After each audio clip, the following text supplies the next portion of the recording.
याद न होने पर लद्दाख ऑटोनोमस हिल डेवलपमेंट काउंसिल कारगिल ने हड़ताल की दी चेतावनी।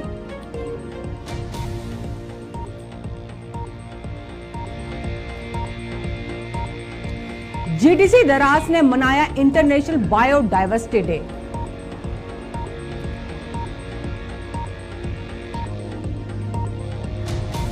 ईरान के राष्ट्रपति की शहादत में कारगिल के सीईसी ने व्यक्त किया दुख।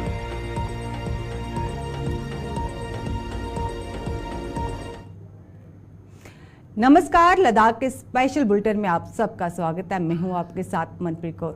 चलिए शुरुआत करते हैं लद्दाख की खास खबरों से। जोजिला में दो तरफा यातायात डिले होने के कारण लद्दाख ऑटोनोमस हिल डेवलपमेंट काउंसिल कारगिल से हड़ताल की चेतावनी दी गई है। एक हालिया बयान में कारगिल के द चीफ एग्जीक्यूटिव काउंसिल ने घोषणा की कि अगर अगले 2 दिनों के अंदर जोजिला पास पर दो तरफा यातायात बहाल न किया गया तो लद्दाख ऑटोनोमस हिल डेवलपमेंट काउंसिल कारगिल हड़ताल पर चली जाएगी। द चीफ एग्जीक्यूटिव काउंसिलर ने क्षेत्र की कनेक्टिविटी और इकोनॉमिक्स एक्टिविटी के लिए इस मार्ग के इम्पोर्टेंस महत्व पर जोर दिया। अगले 1-2 दिन में नहीं होता है। हम पूरी कौंसल और जोजिला में और सोनामर्ग में धरने पे बैठने जा रहे हैं। तकरीबन 2 महीने से हमारा रोड खुला है। बीच में थोड़ा बर्फबारी ज़्यादा हो गया, उस वजह से थोड़ा सा प्रॉब्लम हो गया। और हम जानते हैं कि जोजिला अब हमारे पास सीज़न का भी तकरीबन आधा सीज़न हो गया है। अभी तक 1 वे बना के रखा है। ये मुझे खुद समझ में नहीं आता है कि ये लोग उन्होंने 1 वे क्यों बना के रखा है। और हमारे पैसेंजर्स जो भी करगिल लद्दाख बाउंड पैसेंजर्स होते हैं या हमारे लाइट व्हीकल होते हैं, हेवी व्हीकल होते हैं या मीडियम व्हीकल होते हैं, उनको सोनामर्ग में इतना ह्यूमिलेशन करते हैं। एक 2 दिन वहाँ पे रुका के रखते हैं। हम उस तकलीफ़ से बहुत वाकिफ़ है। मगर आप जानते हैं बीच में एमसीसी आया, फिर सब उसमें हमारे उस वजह से हम ज़्यादा नहीं कर सकते। जो ही कल कुछ नहीं कर सके, जो ही कल हमारा इलेक्शन ख़त्म हो गया, मैंने कल ही हमारे honourable adviser doctor Pawan Kotwal साहब से बात किया इस सिलसिले में कि हमारे सिर्फ एक लद्दाख बाउंड पैसेंजर्स के होते हैं 1 वे। अब मैंने सुना कि वहाँ से जो श्रीनगर से गांदरबल से जो ट्रैफिक ये क्या होते हैं टूरिस्ट लेके लाइट व्हीकल्स आते हैं सोनामर्ग से यहाँ पे जोजिला 0 पॉइंट तक, तो उनके लिए 1 वे नहीं है। या 1 वे सब के लिए हो तो हमें कोई मतलब ये नहीं है कि मगर रोड तो अब इतना वाइडनिंग में हो गया है। अब कितना साल भर आप एक साइड में वाइड ये 1 वे रखेगा। फिर दूसरी बात ये है, हमारा सीज़न ख़त्म हो रहा है, हमारे होटल सब खाली है, हमारे टैक्सी वालों को बड़ा प्रॉब्लम होता है, हमारे बाकी लोगों को इतना प्रॉब्लम होता है। तो हमने ये इस सिलसिले में हमने अपने डी साहब से भी बात किया है, हमारे एसपी साहब से भी बात किया है, और हमने आज ही अभी थोड़ी देर पहले आपके आने से पहले मैं ऑनरेबल एलजी साहब से भी बात किया कि ये नहीं होना चाहिए, हमारे साथ नाइंसाफ़ी हो रहा है, जुल्म हो रहा है। तो मैं आपकी वसातत से इतना कहना चाहता हूँ, अगर अगले 1-2 दिन में नहीं होता है, हम पूरी कौंसल और जोजिला में और सोनामर्ग में धरने पे बैठने जा रहे हैं। हमारे साथ जो नाइंसाफ़ी हो रहा है, ख़ासकर लद्दाख बाउंड गाड़ियों के साथ जो नाइंसाफ़ी हो रहा है, अब जब दूसरी गाड़ी वहाँ 0 पॉइंट तक छोड़ सकते हैं वो 2 वे करके, हमारी गाड़ियों को छोड़ने में क्या है कि या तो उनके नंबर से उनको कुछ प्रॉब्लम है, LA01 LA02 से या JK07 या JK010 से प्रॉब्लम है। ऐसा नहीं होना चाहिए। मैंने एलजी साहब से भी, हमारे एडवाइज़र सर से भी और हमारे एसपी साहब और हमारे डीसी साहब से, मैंने एसपी साहब और डीसी साहब से कहा आप गांदरबल के डीसी और एसपी से बात कीजिए, ये ऐसा क्यों हो रहा है। फिर मैंने हमारे एडवाइज़र साहब से रिक्वेस्ट किया है कि आप चीफ सेक्रेटरी लेवल पे ये मैटर उठाए, क्योंकि हमारे न सिर्फ रोज़गार जुटे हुए हमारे लोगों के, बल्कि हमारे लोगों के साथ बहुत ह्यूमिलेशन हो रहा है। दिन भर वहाँ पे खाने पीने बगैर वहाँ पे ऐसे रोका के रखते हैं ये ट्रैफिक पुलिस वाले गांदरबल के। फिर मैंने यही बात हमारे ऑनरेबल एलजी साहब से भी उठाया है, उनसे रिक्वेस्ट किया है कि ये मैटर आप LG J&K के साथ उठाए, ऑनरेबल LG J&K के साथ, फिर ये चीफ सेक्रेटरी के साथ उठा के, मुझे उम्मीद है 1-2 दिन में ये रिजॉल्व होना चाहिए। अगर नहीं हो गया तो इंशाल्लाह हम या जोजिला में या सोनामर्ग के जहाँ पे TCP वो क्या इसका TCP है ट्रैफिक वालों का, हम वहाँ पे जाके धरने पे बैठने जा रहे हैं। आज हमने देखिए आपके सामने ये हमने एडवाइज़र साहब को चिट्ठी भी लिखा है, ये डिओ लेटर भी लिखा है, और आज ये हमारे डिस्ट्रिक्ट एडमिनिस्ट्रेशन जो हमारे डीसी गांधरबल है या एसपी गांधरबल है, उनको भी हम चिट्ठी लिख रहे हैं। सरकारी डिग्री कॉलेज द्रास ने आज प्रिंसिपल डॉक्टर अमजद अली अब्बासी के नेतृत्व में इंटरनेशनल बायोडाइवर्सिटी डे मनाया। We part of the plan थी वाले इस आयोजन का उद्देश्य बायोडाइवर्सिटी कंजर्वेशन के महत्व और सामूहिक कार्रवाई की तत्काल आवश्यकता के बारे में जागरूक बढ़ाना था।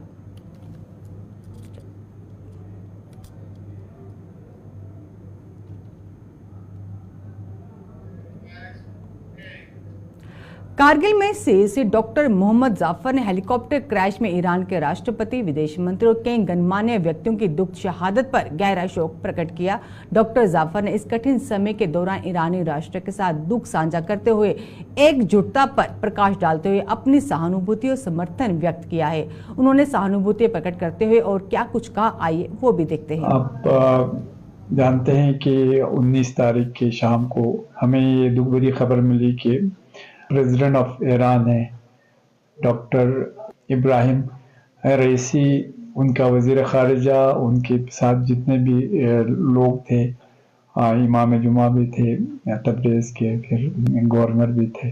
20 तारीख के शाम के आसपास हमें ये दुख भरी खबर मिली कि हमारे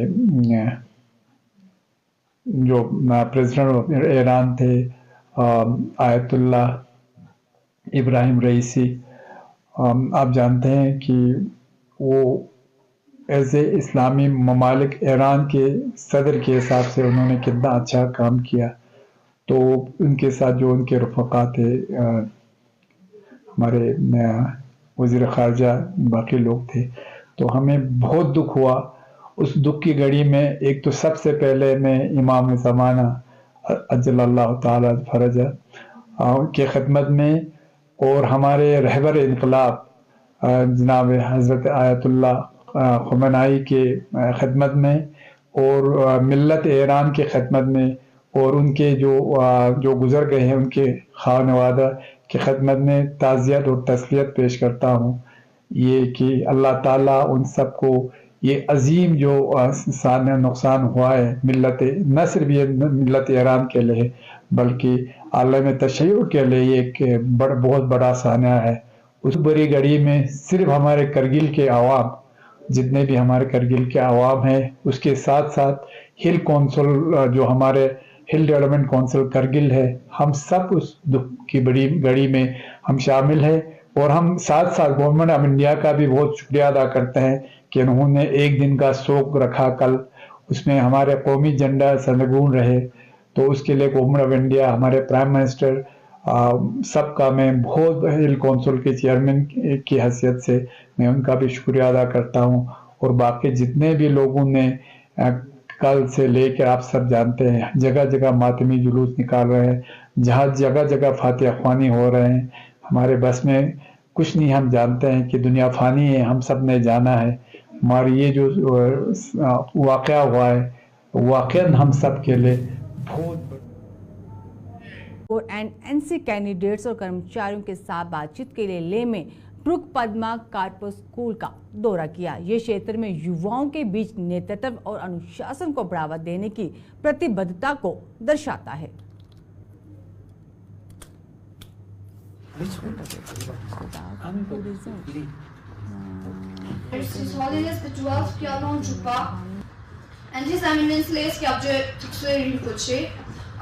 The 1st Battalion of the Ladakh NCC, and it's very nice to be here to interact with the cadets, the ANOs and the PI staff. Ladakh is expanding, as we all know, and more units are being raised. In the Ladakh region, we have the 2nd Battalion of the Ladakh Battalion NCC, that is at Kargil. It is being raised and already the officers have been posted in. There is going to be an increase of almost 3,500 cadets, and NCC is in big demand. It is very favorably taken by the cadets, and in the JKNL directorate we have a major number of cadets who are actually joining the armed forces, which is a matter of great pride. NCC is also into automation, so there is e-enrollment. With that is linked their dress allowances. So I have been speaking to the ANOs and to the cadets that they need to do all this and resolve these issues. The certificate exams are on their way, and certificate A, B and C exams, they start from the coming month from 9th of June. And Ladakh has peculiarities because of the weather constraints. That is to say that the training window is very short. It is different to what the other battalions and groups follow. So starting from now onwards, that is from May, this is the time when the ATCs and the CATCs are carried out.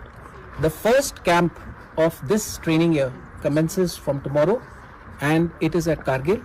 I shall be going there to witness that camp, see the camp, meet the cadets, and also see the preparations which are being made for the new battalion which is going to come up at Kargil, their accommodation and their training areas and such like things. So overall it's been very nice to be here and to see things for myself on ground and take a stock of the situation. Ladakh tourism fraternity ने आगामी season के लिए महत्वपूर्ण decision और planning पर विचार करने के लिए एक महत्वपूर्ण मीटिंग बुलाई गई। लद्दाख टूरिज्म फ्रेटर्निटी के प्रेसिडेंट की अध्यक्षता में हुई बैठक में होटल एसोसिएशन के प्रेसिडेंट, बाइक यूनियन के प्रेसिडेंट, टैक्सी यूनियन के प्रेसिडेंट, ALTOA के प्रेसिडेंट और टेम्पो यूनियन के प्रेसिडेंट सहित प्रमुख हितधारकों की भागीदारी देखी गई। हमारे कुछ जो एक्शंस या कुछ हमारे काम लोगों ने फिर से एक बार फिर मीटिंग करके जो आने वाली इस सीजन के लिए कुछ डिसीजंस जो लेने थे उस पे इतना ही, फिर हाजिर होंगे। नमस्कार।